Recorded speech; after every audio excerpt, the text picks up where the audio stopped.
여당의 힘이라고 볼 수 있을까요? 결선 투표를 놓고 분열 조짐까지 보였던 민주당이 빠르게 수습 국면으로 접어들었습니다. 오늘 당무위원회 최고 의사결정기구죠. 당무위원회를 열어서 이낙연 후보가 제기했던 이의제기 기각했습니다. 이재명 후보를 당 대선 후보로 인정한다는 것이죠. 이낙연 후보 오늘 오후에 결과를 받아들이겠다라고 하면서 승복하는 입장문을 밝혔습니다. 관련된 녹취를 먼저 들어보죠. 그동안 이낙연 후보님과 지지를 해주신 분, 추미애 후보님과 그를 지지해 주신 분, 박용진 후보님, 그리고 사퇴를 하셨지만 정세균, 김두관 후보님, 많은 분들 고생 많으셨고 위로와 격려를 드리겠습니다. 1970년 7대 대통령 선거에서 김영삼 후보는 1차 투표에서 이겼지만 결선 투표에서 김대중 후보가 이철승 후보와 연합해서 역전이 됐습니다. 그럼에도 불구하고 김대중 후보를 승복하고 김대중 후보 당선을 위해서 전국 방방곡곡에 지원 유세를 펼쳤습니다. 더불어민주당 당무위원회는 지금까지 중앙당 선거관리위원회와 최고위원회가 해당 당규에 대해 결정한 것을 추인한다. 다만 향후 해당 당규에 대한 해석에 논란의 여지가 없도록 개정한다. 라는 의결 주문을 의결했습니다.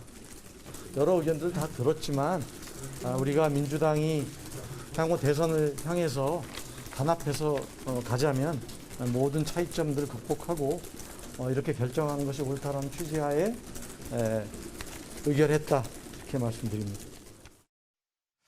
예, 정근남 실장, 지금 대변인 얘기를 들어보면 당무에서 규정에 문제가 좀 있다 이런 얘기는 나왔던 모양이죠. 그렇습니다. 이제 이게 그 전까지만 해도 결선 투표가 제도가 시행이 되지 않은 속에서 예.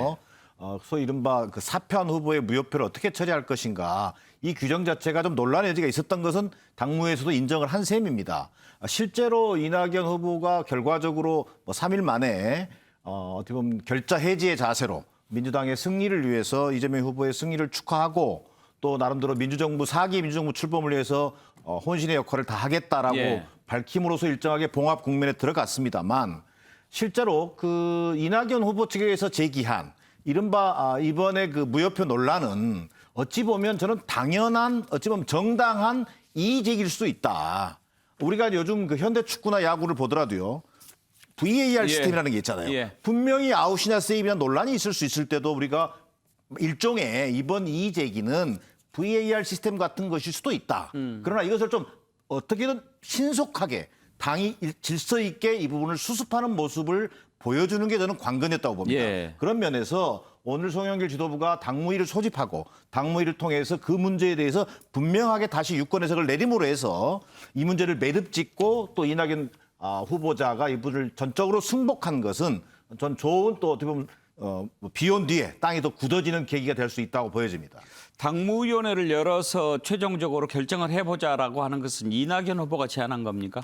이낙연 후보 측에서 제안은 했던 예. 것이고 송영길 지도부가 이 부분을 처음에는 좀 부정적이었습니다. 그러나 송영길 지도부가 흔쾌히 이 부분을 수용함으로 해서 예. 어쨌든 당무위 절차를 통해서 당헌 당규의 최고 해석 기관인 당무위 결정을 받았기 때문에 저는 나름대로 조금은 뒤늦었지만 질서 있게 지금 수습하는 모양새에 접어든 것은 맞아 보입니다.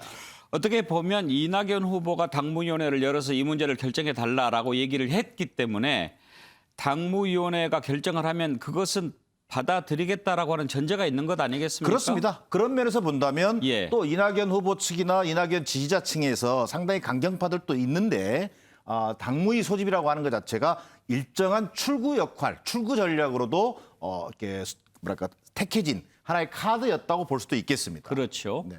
그런데 이번 과정을 이렇게 쭉 보면서 이낙연 후보 쪽에서는 송영길 대표가 너무 좀 편파적으로 심판을 본다 이런 불만을 계속 제기하지 않았습니까? 그렇게 볼 만한 여지들이 좀 있었나요? 실제로 이제 경선 시작 때부터 소위 지도부의 일정한 편향 논란이 있었던 건 사실입니다. 이 코로나 와중 속에서 경선 일정에 대한 문제라든지 또 무효표 논란이라든지 이런 문제에 대해서 좀 지도부가 다른 여러 후보들의 의견을 충분히 수렴하면서 또 경선 일정을 정하는 문제라든지 이런 과정에서 지도부가 다소 좀 일방적으로 문제를 풀어가면서 다른 후보들의 어떤 그 뭐랄까 불만 또는 경선 과정에 대한 심판으로서의 당 지도부의 역할에 대해서는 상당한 의구심을 표했던 것은 사실입니다. 그래요. 윤경호 의원 지금 이낙연 후보 쪽에서 받아들이기는 했습니다만 그 전에도 당무위원회를 열어서 이 문제를 논의해보자라고 하는데 당무위원회는 열면서도 뭐 듣기에 따라서는 여러 번나 많아 이미 후보는 정해졌다. 이런 식의 표현을 송영길 대표가 좀 하지 않았습니까?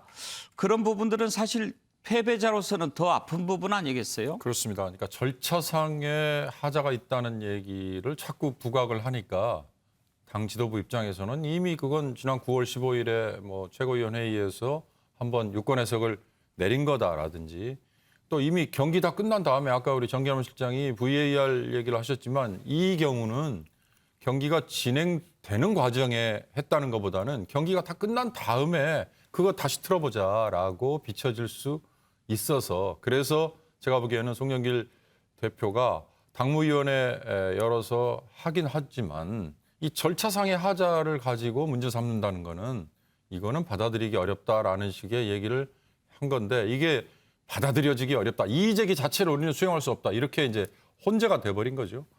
제가 보기에는 이미 이제 해석을 우리 정 실장이 하셨으니까 전 그걸 다시 되풀이할 건 없을 것 같고요. 전 한 가지 딱 이걸 지적하고 싶습니다.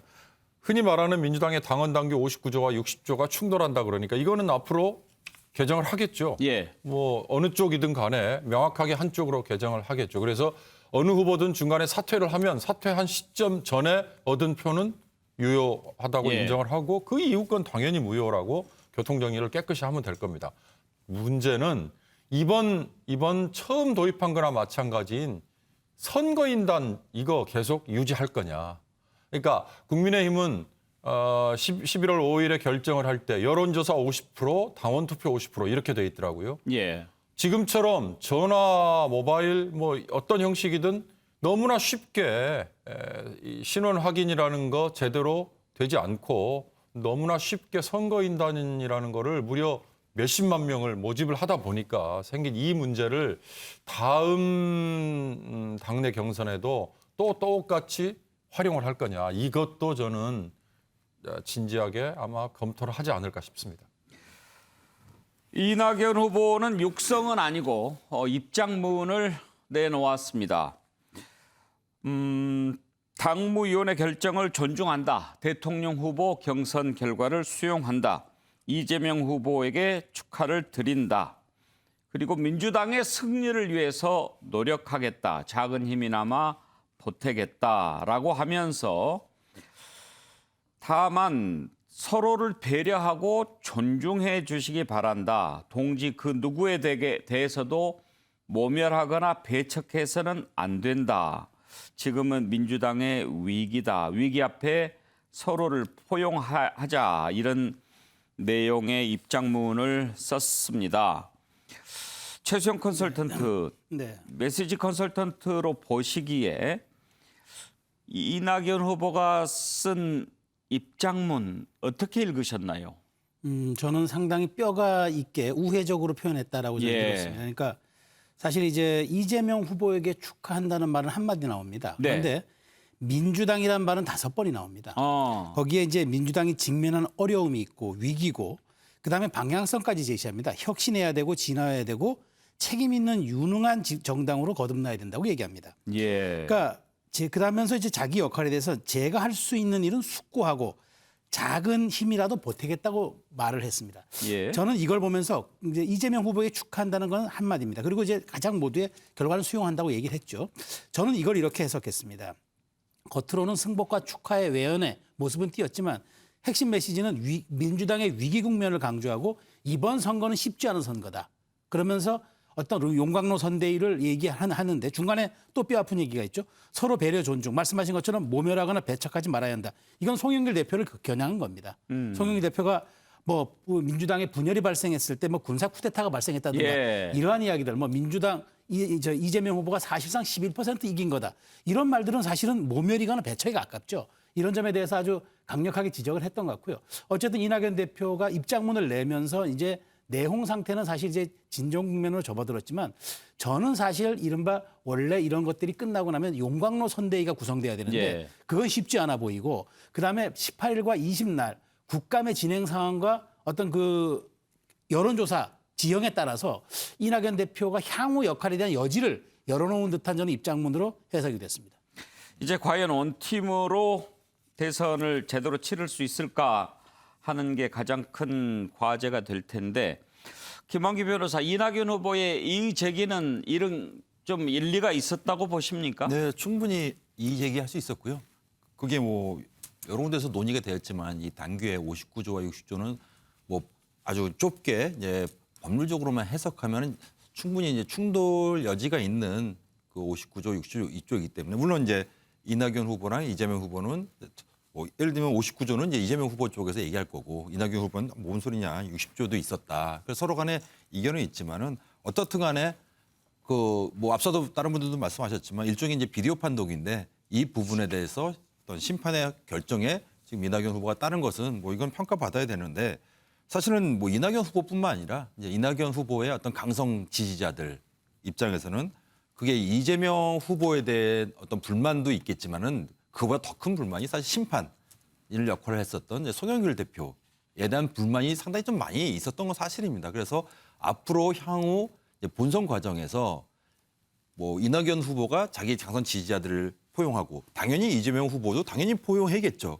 그걸 떠나서 과연 송영길 대표가 그 이런 경선 과정에서 있었던 과연 심판으로서 공정했는지 이 부분에 대해서 한번 그런 비판의 지점을 경청을 하고 본인도 좀 일종의 유감 표시해서 진정한 원팀 구성해야지만이 민주당이 본선 경쟁에서 좀 경쟁력이 있지 않을까 좀 이렇게 생각합니다. 그렇죠. 사실 정리남 실장 어찌됐든 이낙연 후보는 패배자 아닙니까? 그렇죠. 이재명 후보가 이제 승자고 네. 그럴 때 원팀을 이루려면은 당 대표라고 하는 입장에 있는 사람이 약자를 좀 어루만지고 그렇습니다. 그렇게 하고 좀 하나로 가려고 해야 되는데 졌는데 무슨 말이 많아 이런 식으로 좀 내리찍는 그런 느낌이 있었어요. 실제 이제 많은 당원들이 그런 부분들을 우려하고 있습니다. 이게 실제로 이재명 지사가 영선의 대통령 후보잖아요. 국회의원을 한 번도 해본 적이 없는 분입니다. 그러다 보니까 당내 세력 기반도 상당히 취약했던 것도 사실입니다. 그렇다면 이제 선대위 구성 같은 경우에도 당이 상당한 역할을 해줘야 됩니다.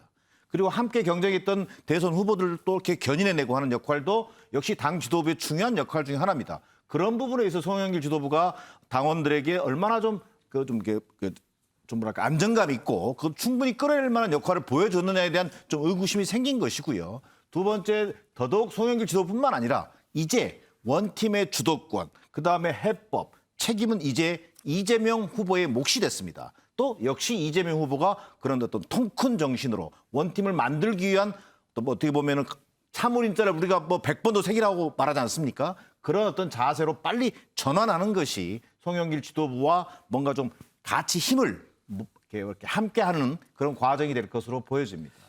예, 이제 원팀이 돼서 대선 승리를 위해서 싸워야 할 텐데요.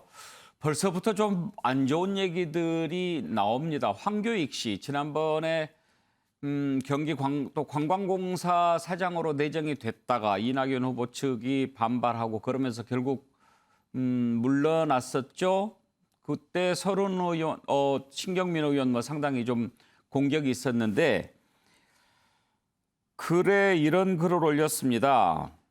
이낙연 측은 원팀에 대한 절박함이 없다. 이낙연 대통령의 눈이 멀어서 그렇다라고 하면서 이런 사람을 데리고 원팀을 하자는 것은 태극기 부대를 데리고 원팀 하자는 주장이나 다를 바 없다.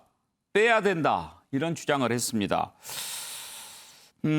최수영 컨설턴트. 이런 표현은 상식적으로 좀 너무 지나친 거 아닌가요? 이런 걸 두고 이제 상처에 소금을 뿌린다고 그러죠. 그러니까 저는 이제 이 황교익 씨가 뭐 저는 황교익 씨에 대해서 평가하고 싶지는 않습니다만은 이런 강성 발언들이 과연 이재명 후보에게 도움이 될까요?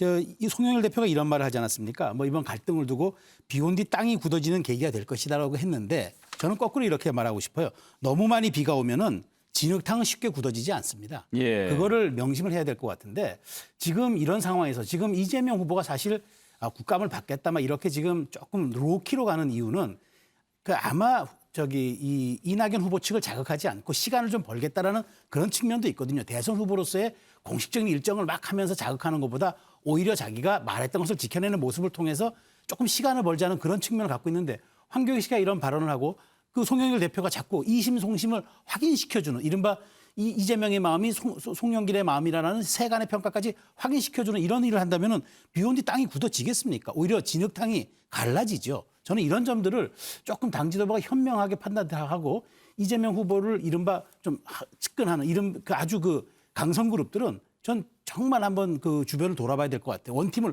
정말 원한다면요. 윤경호 의원 이런 거를 뒤끝 장렬이라고 하나요? 근데 이제 물론 황교익 씨가 이재명 캠프에 어떤 위치를 차지하고 있다. 그다음에 이재명 캠프에 이게 의견이다라고 보기 어렵다라고 아마 선을 그었을 텐데요. 왜 이런 얘기가 나왔을까를 따지고 보면 사실 서른 의원의 발언부터 연원이 있지 않을까. 그러니까 뭐 제보자가 있는데 이재명 후보가 구속될 수도 있다. 사실 굉장히 자극적인 얘기였죠. 오죽하면 송영길 대표가 국민의힘 대변인 같은 얘기였다라는 식의 뭐 공격도 했지 않습니까? 이런 거 저런 거 다 떠나서 이렇게 절차상의 하자를 지적하는 걸로 잘 받아들여지지 않을 텐데 왜 이낙연 후보 측이 문제 제기를 했을까? 정말 입에 담고 싶지 않겠지만 만약에 생길 수 있는 사태에 예비 후보로서의 존재감 이걸 위해서 아마 얘기를 했을 텐데 그게 과연 먹혔는가? 예. 예비 후보로서의 존재감을 이번에 확인시키는데 오히려 긍정적이었는지 부정적이었는지 그걸 잘 따져보면 이렇게 이 황교익 씨 같은 발언이나 이런 게 오히려 각각의 너무 이 극단으로 가면 오히려 더 마이너스다라는 거를 인식할 수 있지 않을까 싶습니다. 네. 자, 다음으로 넘어가겠습니다. 이제 민주당 대선 후보로 확정된 이재명 경기도지사 당장 다음 주 국정감사장에서 야당과 한판 승부를 벌이게 됐습니다. 그런데 국감 시작 전부터 양측의 신경전이 대단합니다. 국민의힘 오늘 경기도청을 찾아가서 왜 자료를 달라고 하는데 제대로 주지 않느냐 이렇게 따졌고 여기에 대해서 이재명 지사 성남시청에서 찾아야 할 서류, 자료를 왜 우리한테 요구하느냐. 그리고 왜 내 휴가 관련된 일정을 자료로 내달라고 하느냐. 이것은 지방사무에 해당하는 것 아니냐. 국회의원들이 법을 지켜야지. 오히려 이런 것은 시아버지가 며느리 부엌 살림 뒤지는 것 같다. 이렇게 얘기를 했습니다. 자, 오늘 그 모습을 한번 보시죠.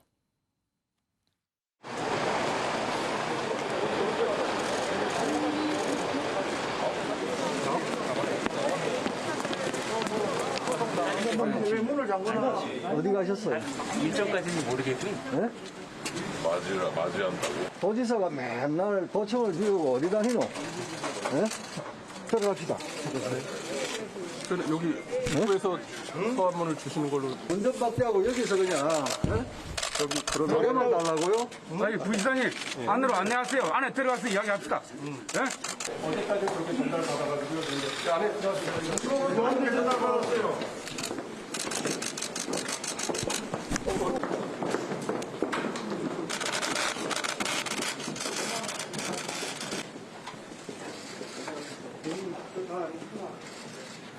당이 이것밖에 없습니까? 저희가 국회의원님들이 오셨는데 이렇게 지금 골방에 가둬놓고 뭐 하시는 겁니까? 큰 방에 공간이 있어요. 수사기관의 압수수색을 통해서 온 국민께 보고될 사안이니까 반드시 제출해 주십시오. 자료를 제출하지 않는다고 자, 상식적으로 대장동 자료는 경기도에 있을 수가 있겠습니까?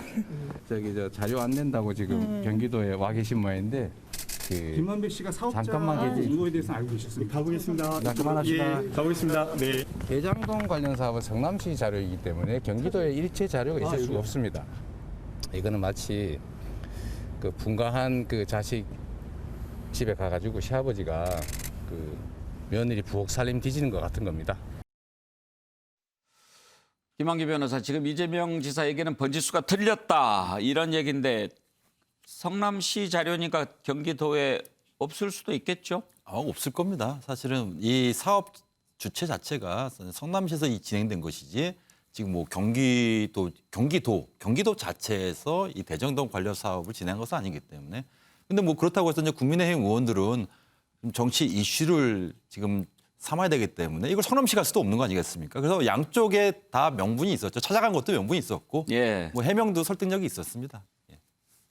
그래요. 최수영 컨설턴트 사실 지금 국민의힘 의원들이 우르르 간 게 자료 받으러 갔겠습니까? 그렇죠. 뭐 그건 저도 뭐 자료를 간다고 주겠습니까? 예. 근데 사실 이제 요구한 자료를 보니까 경기도청과 성남시에 전부 216건을 요구를 했더라고요. 그러니까 행안위원회에서 76건, 정무위가 56건, 국토가 82건이었는데 증인 신청만 해도 51명이었다 합니다. 그런데 저는 어쨌든 그 경기도청은 시군에 대한 사무감독 권한이 있습니다.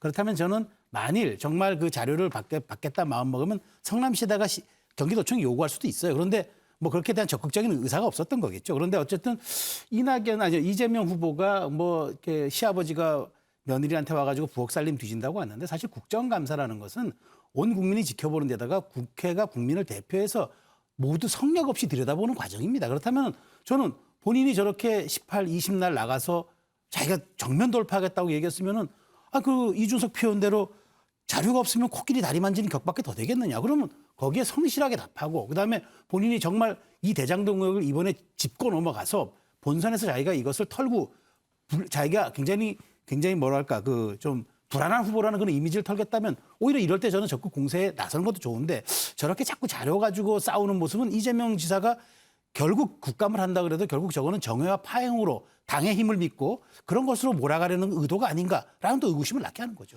아무튼 국감 시작 전부터 저렇게 국민의힘 의원들이 우르르 몰려 들어가서 자료 내놔라 이렇게 따지는 걸 보면 이번 국감 정말 만만치 않을 것 같습니다. 이런 걸 우려해서 민주당의 송영길 대표 국감 전에 지사직 물러나는 게 좋겠다라고 얘기까지 했지만 이재명 지사 국감은 하고 물러나겠다라고 얘기했습니다. 다음 주 국감이 정말 어떻게 펼쳐질지 주목이 되는데요. 관련된 내용 한번 들어보겠습니다. 이게 이재명 스타일이죠. 왜냐하면 정면 돌파하고 특히 이번에 그 경선 뒷얘기로 대장동에 대한 의혹 때문에 그랬다 이런 얘기들이 있고 그러기 때문에 본인이 그동안 해왔던 거 또 그 이후에 밝혀진 거 떳떳하게 나가서 얘기하고 작년에 국감의 스타가 윤석열 아니었습니까? 네. 아마 이번 국감의 스타는 이재명이 되리라. 네. 하나 이제 이 걱정은 이재명 후보가 굳이 국감에 출석하겠다고 그래서 당대표도 권고를 했고 뭐 많은 사람들이 그럴 필요 없다. 그러니까 그 대선 후보로서 집중하시라 이랬는데 경기지사로서 역할 끝까지 하겠다고 하는 걸 뭐 나쁘게 보지는 않습니다만 굳이 저는 이걸 정면 승부라고들 이렇게 정면 승부, 정면 돌파하는데 저는 정면 충돌로 갈까 봐서 정면 충돌. 우리 차가 더 비싼 차인데 이거 정면 충돌하면 우리만 손해고 굳이 소모전의 후보가 대선 후보가 몸에서 없습니다. 이번 판에는 이건 소모전의 후보를 스스로 노출시키는 거 뭐 저는 실익이 없다.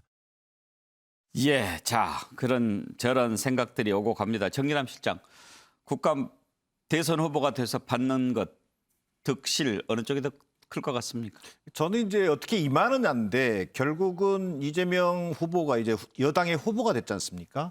그러면 지금 국민적 의혹으로 지금 이렇게 증폭되고 있는 이 이른바 대장동 의혹에 대해서 진솔하게 설명하는 공간으로 삼아야 된다. 그럴 때만이 지금 현재 제기되고 있는 이재명 후보에 대한 일부 어떤 그 지지층의 어떤 불안한 후보 이미지를 불식시킬 수가 있을 것이고요. 그렇기 때문에 아마 이재명 후보께서도 송영길 당대표가 국감 패스하고 그냥 갑시다라고 이렇게 어떻게 보면 연문을 만들어줬잖아요. 근데 아닙니다.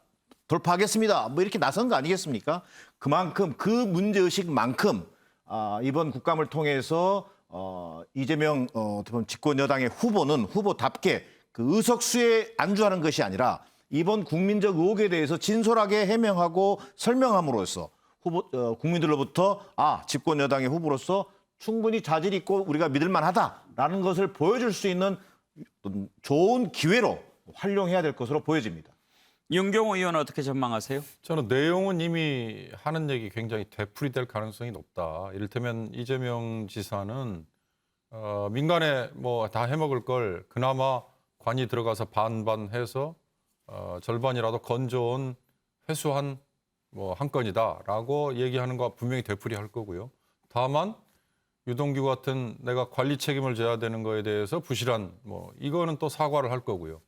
문제는 국민의힘 의원들이 질의하는 태도, 그다음에 또 삿대질, 또 방어하는 또 민주당 의원들의 뭐 여러 몸을 던져서라도 막으려고 하는 거, 이 과정 속에 예를 들어서 이재명 지사도 과연 거기서 아까 정기남 실장 얘기하셨나요? 통 크게라는 표현을 했는데 어떻게 대처를 하느냐 이런.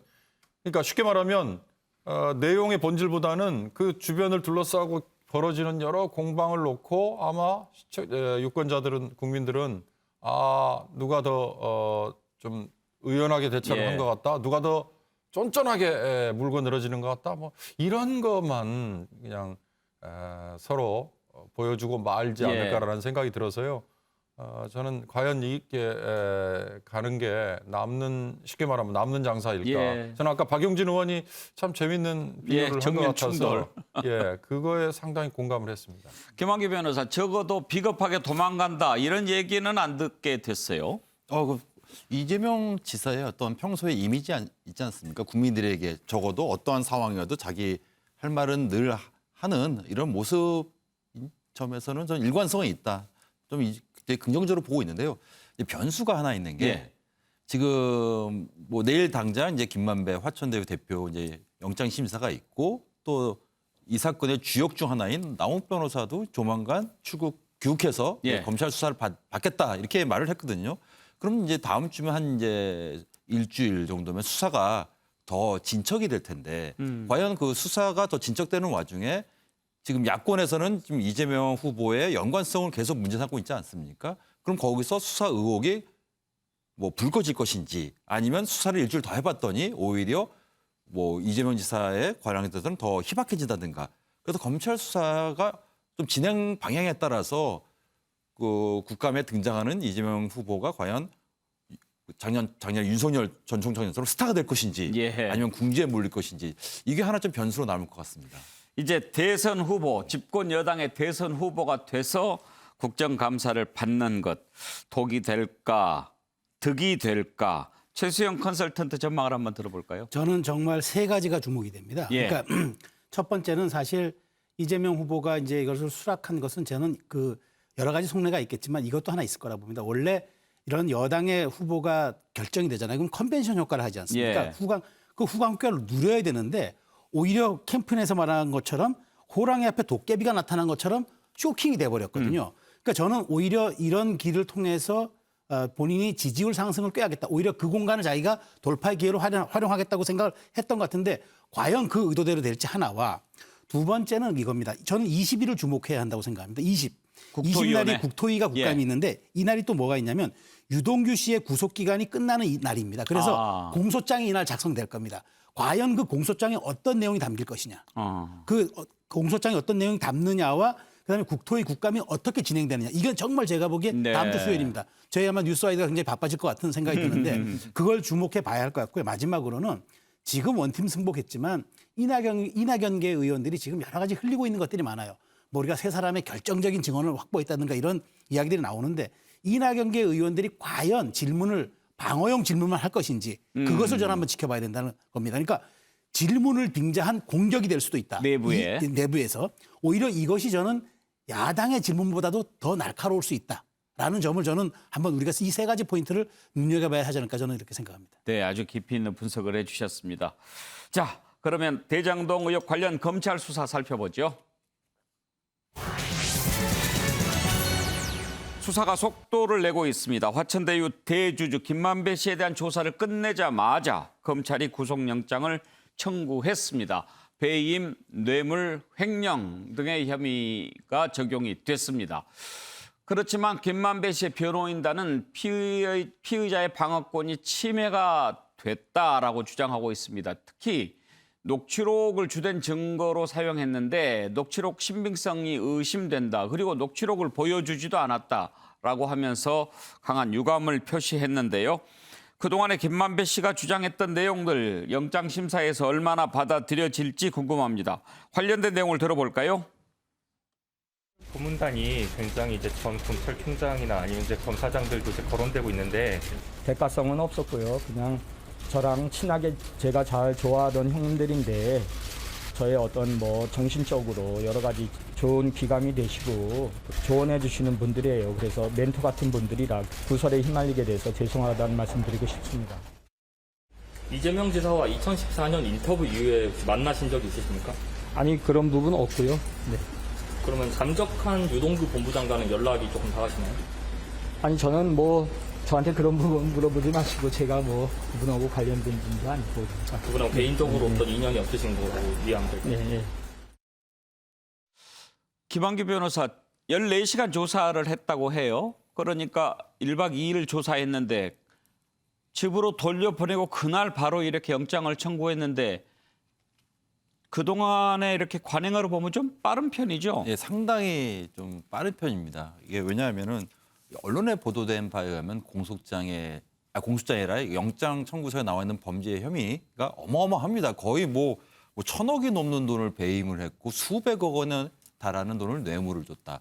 거의 뭐 이 정도면은 거의 국정농단급 지금 피의자거든요. 그러면 이런 어떤 피의자를 단 한 번, 물론 이제 장시간 조사는 했지만 과연 단 한 번 수사 조사를 하고 그 다음날 영장 청구하는 사례는 사실은 뭐 과거의 선례를 봤을 때 좀 찾기 힘든 사례고요. 예. 검찰이 굉장히 급하게 내지는 신속하게 그 뭐 사유는 저는 정확히 모르겠습니다만은 영장 청구한 건 맞는 것 같습니다. 왜 그렇게 빨리 했을까요? 그 아무래도 좀 그 영장 청구하기 직전에 그 문재인 대통령께서 예. 이 대장동 관련해서 철저하게 그리고 신속하게 수사를 할 것을 어떤 공직, 어떤 이 수사하라고 있는 경찰, 검찰에게 일종의 메시지를 던져진 것이거든요. 아무래도 검찰 입장에서는 이런 대통령의 그 입장 표시가 상당히 부담이 되지 않았을까 좀 이렇게 보고 있습니다. 그런데 이제 윤경호 의원 자신감에서 이렇게 빨리 영장을 청구할 수도 있고 문재인 대통령이 뭐 철저하게 수사하라 이렇게 해서 놀라서 했을 수도 있지만 만약 성급하게 영장을 청구했다가 기각이라도 되면 오히려 발목이 꼬이는 거 아닙니까? 바로 그겁니다. 그러니까 형사 사건에서는 사실 검찰이 쓰는 전가의 보도가 바로 구속시켜놓고 수사를 해서 나중에 기소하는 이거잖아요. 그러니까 기소하기 전에 구속 이걸 성사시키느냐 실패하느냐를 가지고 마치 그 혐의자에 대해서 벌을 이미 줬다 안 줬다 이게 좌우된 것 같이 지금 본단 말이죠. 유동규 경우도 구속영장이 발부가 되니까 그때서야 사실 정치권에서도 여든 야든 거 봐라라고 얘기하는 거 보면 사실 우리 사회 전체적인 관행 그다음에 인식에 저는 문제가 크다. 지금 앵커께서 이미 지적하셨습니다만 이 절차상의 하자가 있다라고 만약에 판사가 판단을 해버리거나 그다음에 범죄 혐의의 입증이 충분히 안 됐다라고 판단을 하면 굳이 구속을 시키지 않고도 얼마든지 기소 전까지 수사해라라고 얘기할 수 있단 말이죠. 그러니까 그런 점에서 보면 저는 검찰이 너무 뭐 서둘렀는지 아니면 이미 조사를 다 했는지에 대해서는 제가 평가는 못하겠습니다. 그러나 지금 김한규 변호사가 말씀하신 것처럼 대통령이 한마디 하고 나니까 그냥 부랴부랴. 왜냐하면 언론이 이 예측을 하기에는 김만배라는 사람이 화천 대유지의 대주주고 천화동인 1호의 소유주고 이거 이미 알려진 상황에서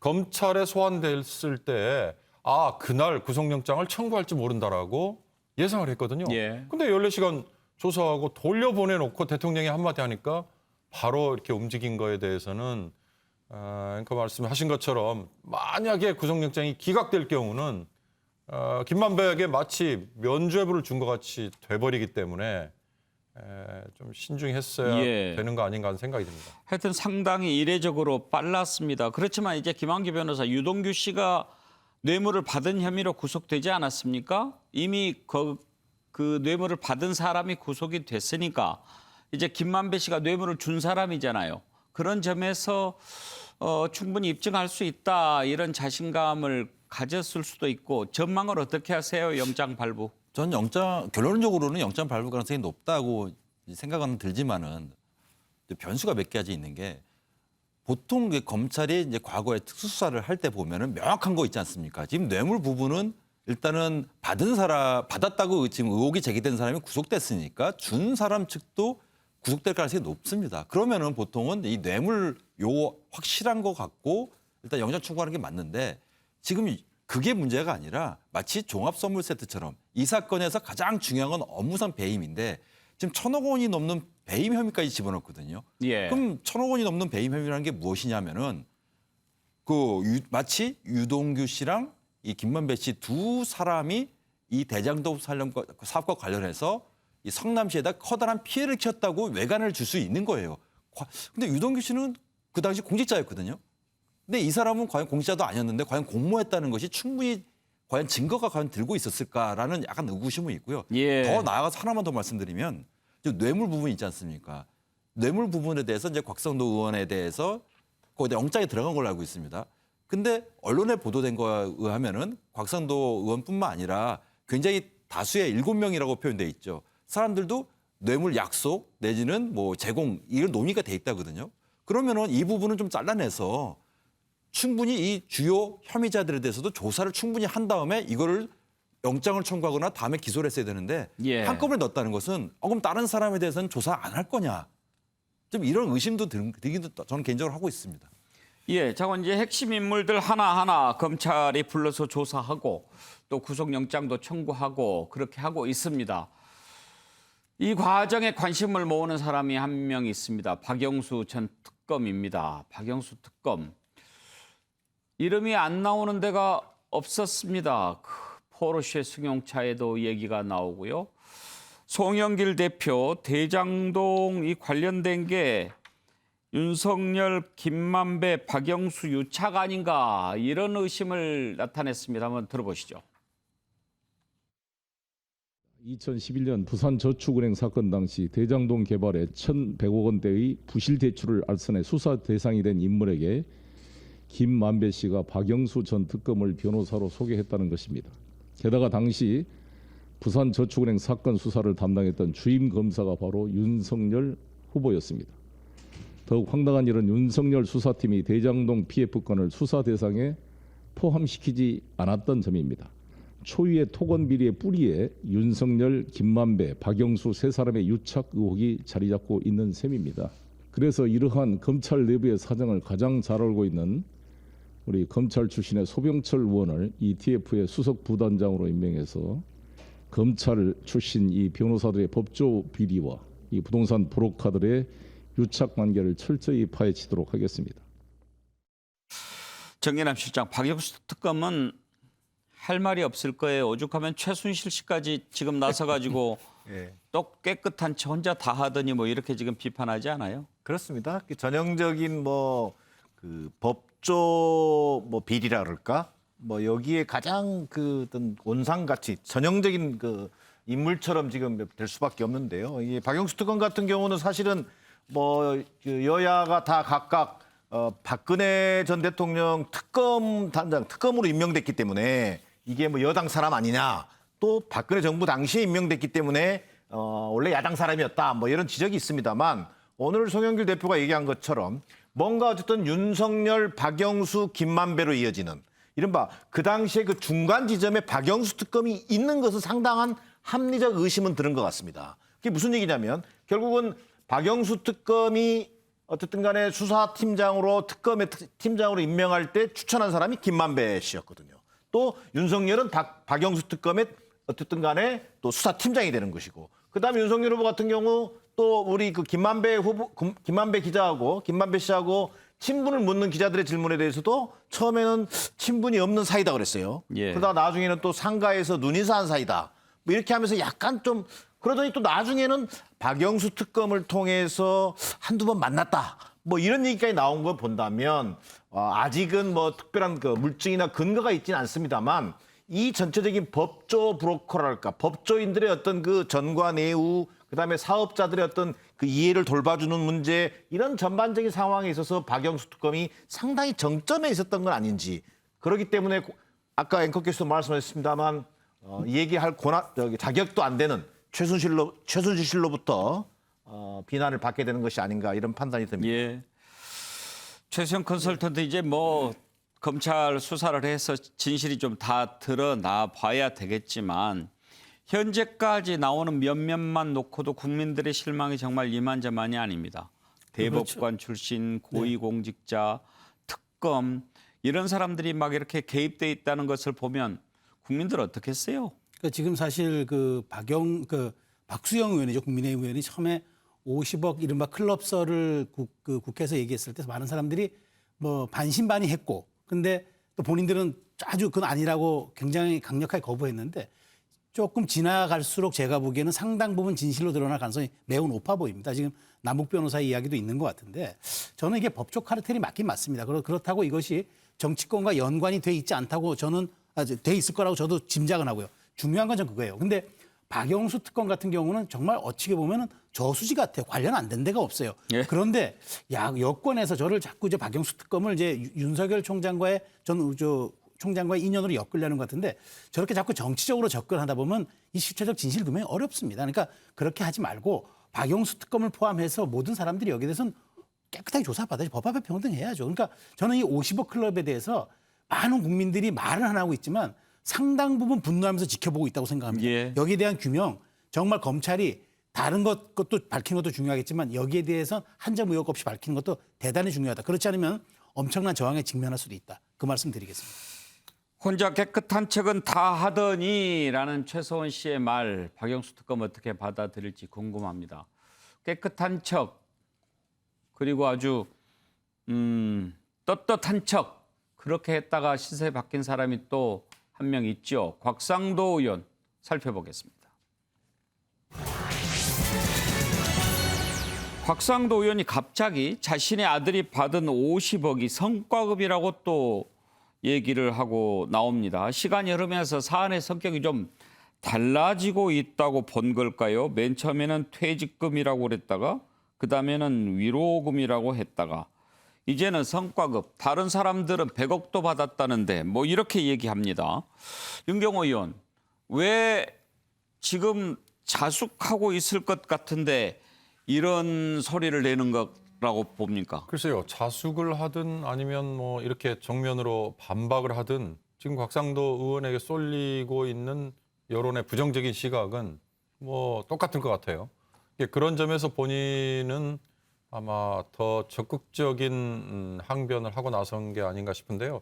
저는 방금 우리 최수영 컨설턴트의 말씀을 이어받는 겁니다만 검찰이든 경찰이든 시민단체나 아니면 제3자 뭐 당사자가 고소고발을 할 경우에 이를테면 피의자로 심지어 이제 아주 궁극적으로는 피의자로 정해놓고 조사에 나서는 상황인데 꼭 그렇지 않더라도 이번 사건의 경우는 조금이라도 연루가 되고 그 흔적이 조금이라도 나온 경우 곽상도 의원이 대표적이죠. 아들을 통해서이긴 하지만 삼자뇌물 수수의 가능성이 있는 경우 지체 없이 자금 흐름에 대한 수사를 왜 하지 않을까.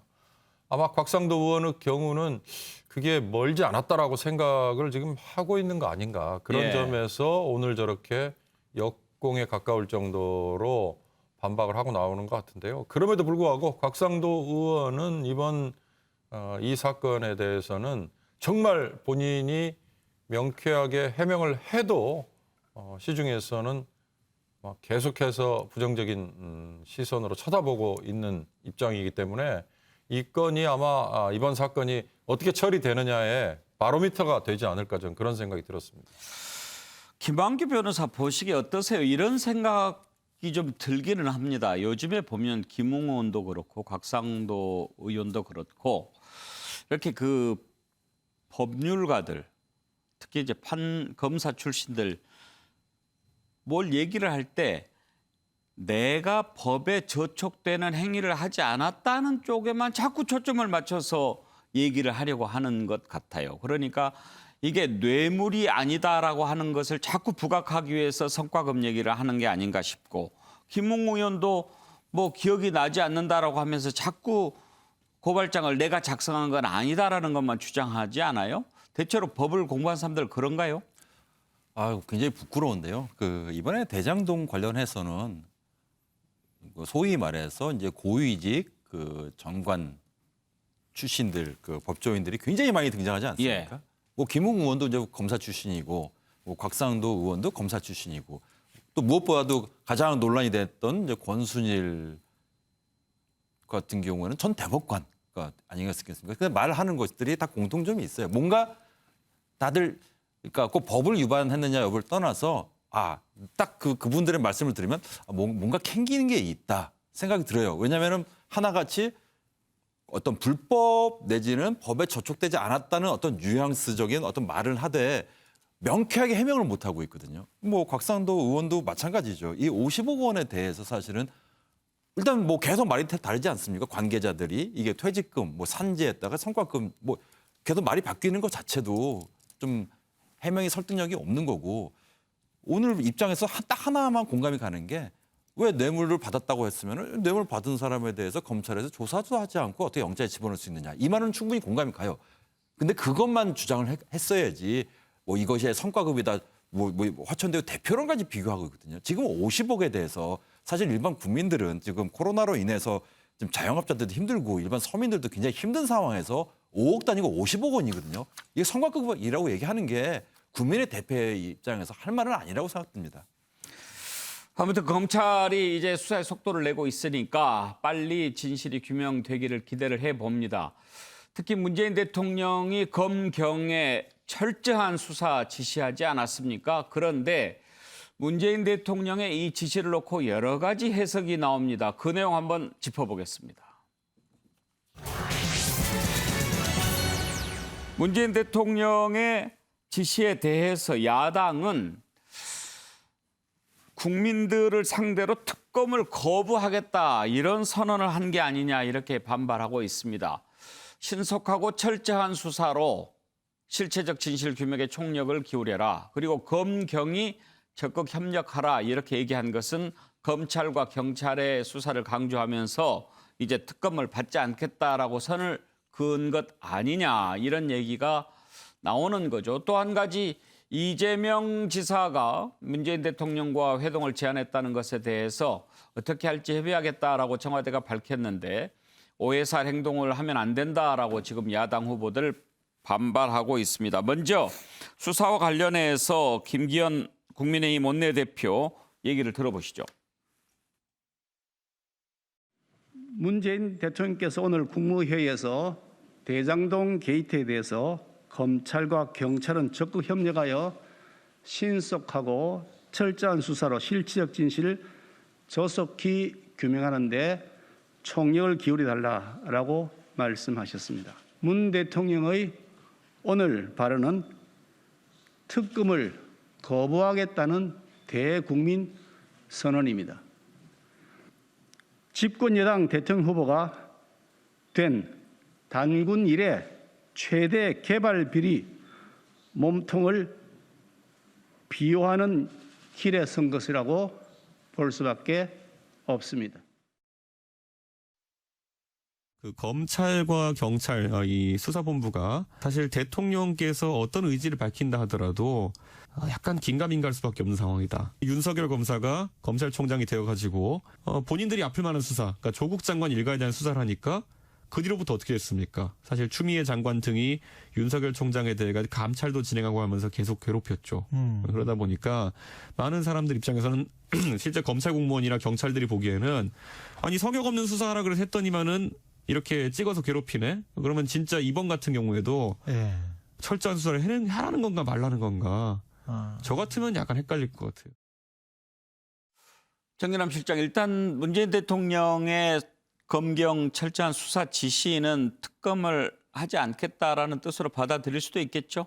뭐 야당에서는 그렇게 지적할 수 있겠습니다만 저는 대단히 대장동 철저한 수사 이런 어떤 지침을 준 거라고 봐야 될 것 같습니다. 그쪽에 방점을 더 둡니까? 거기다 방점을 뒀다고 봐야죠. 이게 특검 회피형으로 보기에는 좀 아직 이른 판단이고 정치적 판단인 거죠. 오히려 대통령께서는 민심의 임계점, 이 대장동 의혹 사건에 대한 민심의 임계점이 어느 정도 넘어서고 있다. 실제로 대장동 의혹 사건에 대해서 이재명 후보의 책임을 이라고 생각하는 여론이 높게 나온 결과도 있지 않습니까? 그런 것들을 보면서 이것은 이 대선을 철저하게 관리하는 측면에서라도 신속하게 수사할 것이 필요하다. 그래서 어떻게 보면 신속하면서도 철저한 수사를 얘기했습니다만 이 여야 할 것 없이 이번 사건이 어쨌든 진흙탕 공방으로 가는 것은 대통령의 입장에서는 빨리 이게 벗어날 필요가 있겠다라는 그런 문제의식이 반영된 것으로 보여지고요. 저는 특검 얘기하고 있습니다만 대장동 사건이 이제 뭐 꼼수로 이렇게 넘어갈 수 있는 상황은 지났다고 봐요.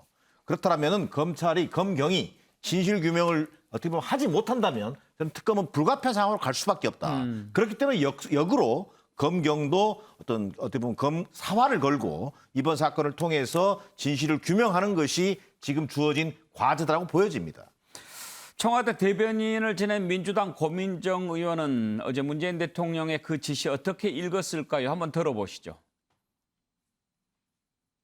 왜 하필 이재명 후보가 선출된 직후에 이런 메시지를 대통령께서 내셨느냐. 그거야 이제 경선이 끝나기 전에 말씀하시게 되면 여러 가지 그 해석의 여지가 생겨날 수 있기 때문에 어느 쪽에 힘을 실어줬다라고 각자의 캠프들은 유리한 쪽으로 해석을 하려고 들겠죠. 그러니까 그것을 가장 견제했었던 것 같고요. 그렇기 때문에 이 경선이 끝나자마자 이제 후보 선출된 것에 대해서 이제 축하의 메시지를 그제서야 내시면서 이후에 이제 대장동 문제도 빨리 이제 수사를 해라라고 이제 촉구하신 게 아닌가 싶습니다. 검경의 협력 강조하신 거는요. 특검 여기에 대해서도 사실 선을 그은 걸로 좀 이해해도 되겠죠, 이거는요? 저는 그렇게 이해가 됩니다.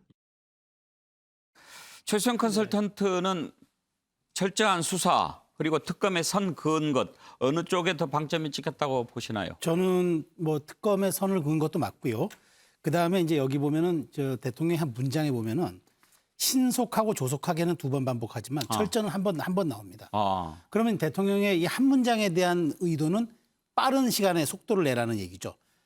그 정확히 보시면 신속하고 철저한 수사로 실체적 진실을 조속하게 하는데 총력을 다하라고 얘기합니다. 그러니까 제가 보면서 그걸 느낀 게 대통령은 이번 사건이 이제 이런 의혹이 사법의 영역으로 이미 들어왔기 때문에 더 이상 정치적 해명 가지고는 이제 이거 돌파가 어렵다라고 본 것 같아요. 자, 그렇다면은 그런데 이제 대통령께서 저는 저렇게 말씀하신 후 4시간 후에 바로 영장이 청구되고 김호수 검찰총장이 경찰과 한라인 설치하라고 바로 중앙지검이 지시하거든요. 이렇게 뒷북이란 말이죠. 대통령의 한마디가 나오니까 검경이 일사불란하게 이런 모습들이 국민에게 더 의구심을 주는 거란 말이에요. 그래서 저는 사실 저 특검 가지고 얘기가 많은데 특검이 여야 합의로 된다고 많은 분들이 얘기하시는데 그렇지 않습니다. 지금 2014년에 제정된 상설특검법이 있습니다. 그래서 법무장관도 할 수 있습니다. 그럼 특검이 결정되면은 60일 그러니까 바로 특검이 임명하면은 특검 후보 추천위원회가 그 대통령에게 후보 추천 2명 하잖아요. 그럼 대통령이 결정하는 딱 8일이 소요됩니다. 그리고 20일 준비 기간을 거쳐서 60일 수사하면 최대 90일에 이게 딱 결정이 지어질 수 있습니다. 이 상설특검법의 첫 사례가 바로 이번 그 세월호 특검법 4월에 이거는 여야 합의하지 않았습니다. 상설특검법에 따라서 바로 특검이 임명된 겁니다. 이런 사례도 있기 때문에 대통령께서 특검에 선을 그었다고 하는데 저는 대통령께서 이런 그 특검을 하지 않게끔 명운을 걸고 수사하라 이렇게까지 얘기했었으면 오히려 그 검경에 압박이 됐겠지만 그러면 특검이라는 게 뒤에 있으면은 이 검경의 수사가 저는 엄청난 속도를 낼 거라고 보거든요. 그런데 지금 하는 이 수사 행태를 봐가지고는 과연 많은 국민이 믿음이 가겠느냐. 저는 상설특검법 활용을 해도 괜찮다는 생각이 듭니다. 그리고 또 한 가지 생각해 볼 부분이요. 윤경호 의원. 지금 이제 문재인 대통령이 민주당 당원이잖아요.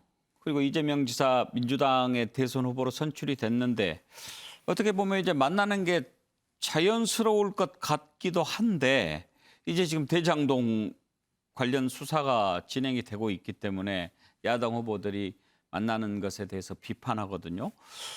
만나는 거 어떻게 생각하세요? 저는 당연히 만나야 된다고 봅니다. 그러니까 미국식으로 따져보면 사실 정권 재창출이라는 게 정당의 기본적인 목표거든요. 그러니까 거기는 공화당과 민주당이 항상 주고받고 고정돼 있는 정치 제도니까 그러긴 하지만 우리도 사실 따지고 보면 국민의힘과 민주당 거의 지금 정권을 주고받고 하지 않습니까?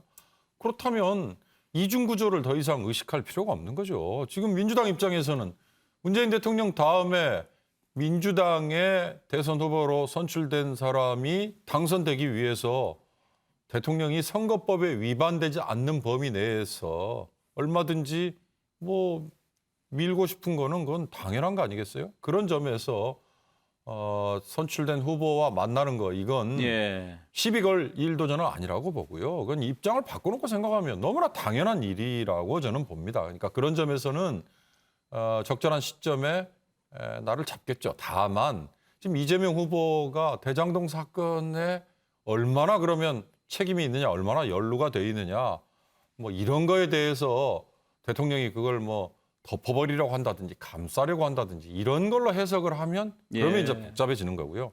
저는 아까 한마디만 추가드리자면 대통령의 얘기 중에 신속 철저 수사 그거보다는요. 검찰과 경찰이 협력해라. 저는 그게 더 방점이 있다고 봐요. 왜냐?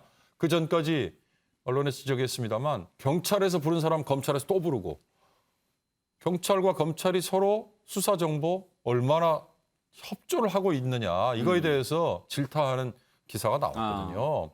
그거 정말 국민들이 보면 얼마나 우스운 일입니까? 한쪽에서 이미 불러가지고 실컷 수사한 자료 정보를 검찰에 주지 않았다? 검찰은 또 따로 뭔가 갖고 있는 녹취록을 경찰에 안 줬다? 이거 정말 웃기는 일이거든요. 저는 그걸 대통령이 지적한 거다라는 점을 주시했습니다. 짧은 대통령의 말 한마디인데 해석이 참 여러 가지가 나오네요. 김한규 변호사는 이재명 지사랑 대통령 만나는 거 어떻게 생각하십니까? 오늘 그 이낙연 후보께서 이제 승복을 하지 않았습니까? 그래서 오히려 저는 이번 주 내, 내일이라도 당장 아니면 이번 주 내에 만약에 만나지 않으면 오히려 이상한 것 같습니다. 오히려 만나지 않는다면 그 국민들 입장에서는 마침 그 문재인 대통령이 철저히 수사를 지시한 것과 만나지 않는 것과 혹시 연관이 있나? 이런 오해를 충분히 줄 수 있거든요. 오히려 지금 과거 설레도 그랬고요. 이번 주에 당연히 만날 거라서는 예상됩니다. 더 빨리 만나는 게 오히려 빨리 만나야 될 것 같습니다. 없을 수도 있다. 알겠습니다. 자, 국민의힘으로 넘어가 볼까요? 자, 국민의힘 대선 주자 4명이 지금 열심히 겨루고 있지요. 그런데 묘한 기류가 좀 흐르고 있습니다. 윤석열 후보가 원희룡 후보를 추켜 세우는 글을 올렸어요. 참 토론 잘하더라, 부럽다. 그리고 대장동 어쩌면 그렇게 쉽게 설명하냐. 원희룡 후보 요즘에 뭐 대장동 일타 강사라고 불린다면서요. 그러면서 추파를 던졌죠. 그랬더니 홍준표 후보, 유승민 후보를 또 상당히 칭찬합니다. 유승민 후보가 요즘에 토론 때마다 윤석열 후보 무속 관련해서 계속 물고 늘어지지 않습니까? 그것을 비난하는 것에 대해서 그거 제대로 검증하는 건데 왜 그거를 내부 총질이라고 비난하냐? 부적절하다라고 하면서 유승민 후보를 약간 감싸는 모습. 윤석열, 원희룡, 홍준표, 유승민 오징어 게임에서 나온 표현대로 뭐 서로 깐부를 맺고 있는 건가요? 관련된 녹취를 좀 들어보죠. 이렇게 5,500, 4,000억 나누는 게 아니라 아파트 값이 오르면 성남도시공사도 돈을 더 많이 벌어야 돼요. 근데 몰아주기 규정을 만들어요. 누가 만들었냐? 성남도시개발공사 본부장인 유동규. 유동규가 이재명의 장비다. 이런 이야기들이 많이 나옵니다. 여기에 대해서 당시에는 아무런 반론도 없이 이걸 자화자찬하는 식으로 홍보를 다 해놓고 이번에 유동규가 화천대유의 비리의 핵심 고리로 지목되니까 측근 아니다. 산하기관 직원의 한 명일 뿐이다. 이렇게 오리발 내밀고 있는데 그래요. 정기남 실장, 원희룡 후보가 공부 잘했죠? 그렇죠. 실제로 그 당시 1982년인가요? 학력고사 전국 수석을 했었군요. 그 당시에는 뭐 예비고사라고 했는지 학력고사라고 했는지 모르겠습니다만. 그때 머리는 뭐 훨씬 좋으신 분인데. 고시도 수석 합격했나요? 고시 수석은 제가 뭐 들어보지는 못했습니다만. 어쨌든 상당히 지금 장안의 화제인 건 사실인 것 같아요. 그래서 이른바 이 대장동 일타 강사로 이렇게 등극을 하면서 실제로 조회수가 2번 했는데 60만, 30만을 육박했다고 하니까요. 그래요? 그런데다가 심지어는 지금 양강 후보 중에 한 사람이 윤석열 후보가 뭔가 슬쩍 한번 또 이렇게 관심을 보일 정도까지 왔으니까 뭔가 좀 원희룡 후보가 기존의 TV 토론에서 보여진 모습이나 또 이재명 공격수로 어떻게 보면 전면에 나서는 것 같은 그런 느낌을 주고 있는데 어쨌든 그동안 뭐 왕자 논란, 학문침 논란 때문에 국민들 보기에도 낯뜨거운 논란에서는 그보다는 좀 더 진일보한 모습인 것 같아서 예. 그나마 좀 다행이다는 생각입니다. 최수영 컨설턴트 지금 뭐 윤석열 후보가 참 토론 잘한다, 능력 부럽다 그렇게 얘기했는데 그렇다고 해서 윤석열 후보가 원희룡 후보 지지하는 건 아니겠죠? 지지하는 건 아니지만 제가 좀 전에 저 자료 화면 보면서 옛날 예능 프로그램 생각났어요. 사랑의 짝대기 하는 거 있지 않습니까? 그러니까 마음에 드는 그 이제 연애하는 이제 남녀끼리 이렇게 사랑의 짝대기가 오고 하는 건데 홍준표는 유승민에게로, 윤석열은 원희룡에게로 이게 지금 사랑의 짝대기가 그어지는 거죠. 전략적 합종 연행이라고 생각합니다. 지금 사실 홍준표 후보와 유승민 후보는 1위 후보, 그다음 가장 그 선두로 달리고 있다는 윤석열을 잡기 위한 일종의 지금 암묵적 동맹을 지금 하는 것 같고요. 윤석열 예비 후보, 윤석열 후보는 원희룡 후보의 갖고 있는 중도 소구력과 그다음에 이번에 일타 강사로서 했던 것을 슬쩍 띄워줌으로써 나는 대통령을 하는 게 꿈이지만 당신은 미래가 또 있지 않느냐라는 다른 정치적 미래가 있지 않느냐라는 그런 암시를 던지면서 우군화시키려는 전략, 그 전략입니다. 근데 과연 저는 사랑의 짝대기 전략이 어떤 결실을 맺을지 모르겠습니다만은 저는 경기 후반으로 갈수록 저거는 좀 미약해질 걸로 생각합니다. 왜냐? 각자가 살아남는 이것은 마지막 오징어 게임이기 때문에 결코 깐부로만 끝날 수는 없다. 저는 그렇게 생각합니다. 결국엔 각자 도생의 길로 가겠죠. 유승민 후보는 토론 때마다 윤석열 후보 무속 문제를 물고 늘어집니다. 명분은 있죠. 국가 지도자가 되겠다는 사람이 그런 것에 현혹돼서는 안 된다라는 얘기니까요. 유승민 후보 얘기를 들어볼까요? 불과 얼마 전에 국정농단 사태 보십시오. 박근혜 전 대통령께서 최순실은 공직자가 아니었잖아요. 그 최순실이라는 사람의 말에 휘둘렸다는 데서 국민의 분노가 촉발된 거 아닙니까? 맞습니다. 그것 때문에 대통령이 탄핵도 당한 겁니다.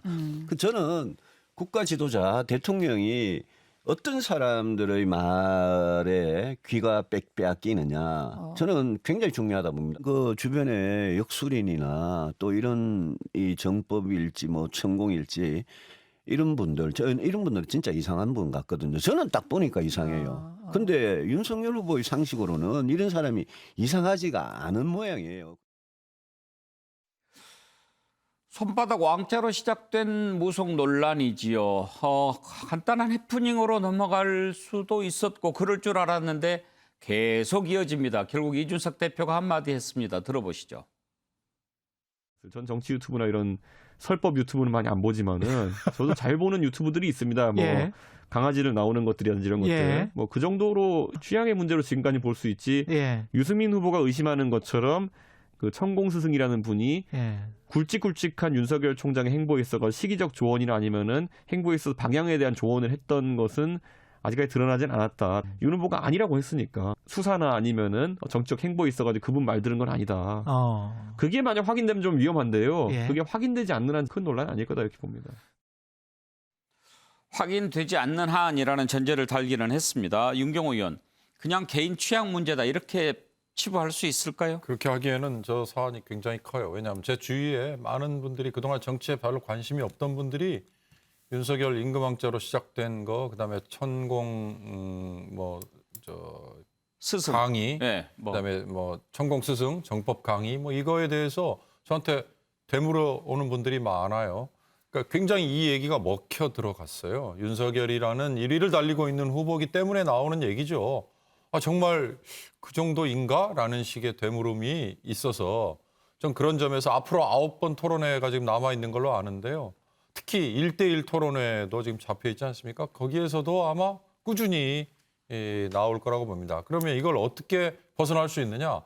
결국 정책 토론으로 이걸 덮어야 되는 겁니다. 그러니까 대장동 얘기를 하면서 무조건 그분 얘기하면 쉽지는 않지만 이재명 후보가 그분일 것이다라는 걸로 얘기를 자꾸 끌어내려고 하는 거기에 매몰되지 말고 그러면 이 대장동 사태라는 게 1조 원 이상의 불로소득을 가져갔는데 그럼 앞으로 민영개발에 맡길 거냐 아니면 전부 다 그건 공공개발로 할 거냐 토지 임대부 주택 같은 거를 어떻게 끌고 갈 거냐 그런 얘기 끝에 반값 아파트가 나온다든지 이런 정책으로 이걸 덮으면 모르지만 그러나 유권자 또는 유권자로 얘기하면 조금 죄송합니다만 유튜브 시청자나 심지어는 그런 매체 시청자들이 재미가 없다고 하겠죠. 그렇지만 국가를 5년 끌고 갈 분들이라면 그 재미에 쏠리지 말고 정책으로 저런 설법 뭐 이런 얘기를 덮어줘야 그래야 벗어날 수 있지 않을까라는 생각이 듭니다.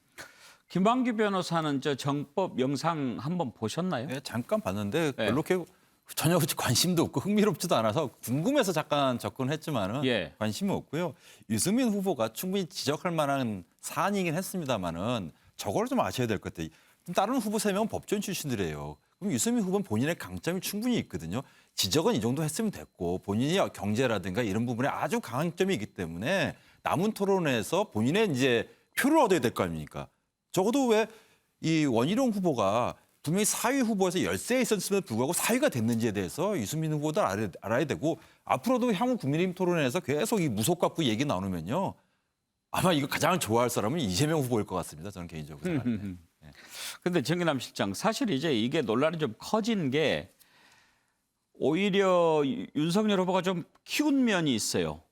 그 문제를 계속 삼을 때 정법 영상 봐라. 그런 거 보면 안다 이랬는데 봤더니 황당하잖아요. 그렇습니다. 이게 어쨌든 그 두 가지 문제인데 이게 이제 그런 어떤 그 국민의힘 토론 과정에서 뭐 무속인 논란, 뭐 주술 얘기 이런 것들이 나오는 걸 보면서요.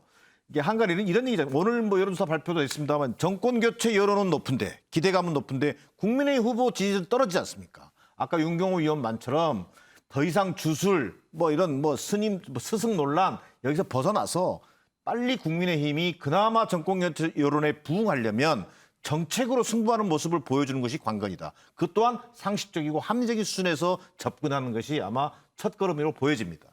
네.